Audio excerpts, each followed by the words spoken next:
आज का जेनजी थोड़ा कंफ्यूज है।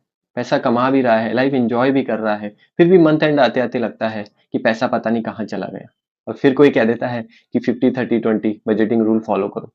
पर सच ये है कि 50-30-20 बजटिंग रूल आज के लाइफस्टाइल के हिसाब से बने ही नहीं है। सोचो, जब 50-30-20 रूल बना था तब ना ओटीटी प्लेटफॉर्म थे, ना ऑनलाइन फूड डिलीवरी थी और ना ही ऑनलाइन शॉपिंग थी।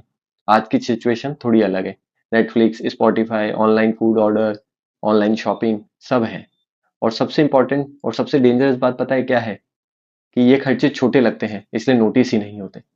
इंडियन रिपोर्ट्स भी यही चीज दिखाते हैं कि आज के जेनजीज लाइफस्टाइल एंड एक्सपीरियंस को स्पेंडिंग में सबसे हाई प्रायोरिटीज देते हैं। इसलिए प्रॉब्लम पैसा कम होने की नहीं है।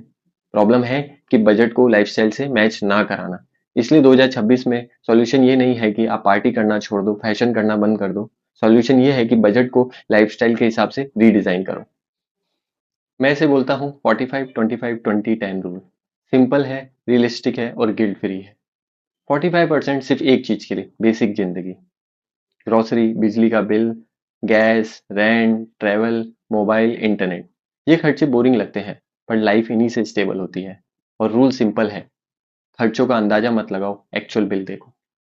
अब आते हैं फन पर, क्योंकि जेनजीज के लिए फन ऑप्शनल नहीं होता। 25% for fashion, party, cafe, OTT, gaming, short trips.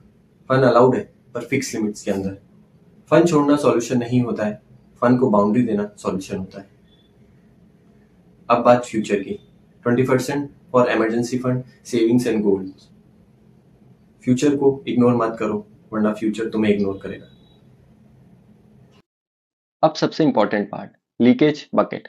10% for late night food order, random shopping, extra subscriptions. ये खर्चे छोटे लगते हैं पर मिलकर बजट को खा जाते हैं। रूल सिंपल है, जब ये 10% खत्म, स्वाइप बंद। सच ये है कि ग्रोसरी और इलेक्ट्रिसिटी बिल बजट को नहीं तोड़ता है, इम्पल्स खर्चे बजट तोड़ देते हैं। 2026 में बजटिंग का मतलब पैसा कंट्रोल करना नहीं है। बजटिंग का मतलब है लाइफ एंजॉय करते हुए पैसा लीक होने से बचाना। पैसा कमाना सक्सेस है, पर पैसा संभालना समझदारी।